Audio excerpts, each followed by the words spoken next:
তো আজকে আমি একটা 50 টাকার চ্যালেঞ্জ করব। চলে গেছিলাম মেলাতে, মেলাতে গিয়ে এবার খাবো 50 টাকার খাবার। তো প্রথমেই চলে গেছিলাম একদম 10 টাকার ফুচকা খেতে। আমাদের এখানে এখনো পর্যন্ত 10 টাকার 5টা ফুচকা দেয়, আর তোমাদের যাই হোক। ফুচকা খাওয়ার পর আমার হাতে এখন রইলো 40 টাকা। এবার এই 40 টাকার মধ্যে আমি নিয়ে নিলাম 10 টাকার ঘুগনি। আর মেলাতে ঘুগনি খেতে হেভি লাগে, একদম টক দিয়ে। তারপর কি খাবো কি খাবো ভাবতে ভাবতে চলে গেলাম পকোড়া দোকানে। 10 টাকার পকোড়া নিয়ে নিলাম, দেখলাম চারখানা পকোড়া হয়েছে। বেশ খুশি হলাম পকোড়াগুলো খেয়ে।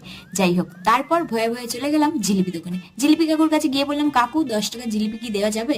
কাকু বললো হ্যাঁ দেওয়া যাবে। আর সব থেকে অবাক হলাম, দেখলাম 4খানা জিলিপি দিয়েছে আমার। আমি তো ভাবতেই পারিনি এতগুলো জিলিপি দেবে। যাই হোক, বেশ খুশি হয়ে গেছিলাম জিলিপি দেখে। আর গরম মুচমুচে জিলিপি খেতে কার না ভালো লাগে।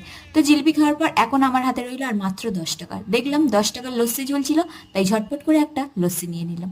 আর লস্যিটা খেয়েও নিলাম। এইভাবে আমি আমার 50 টাকার চ্যালেঞ্জটা কমপ্লিট করলাম। চলো টাটা।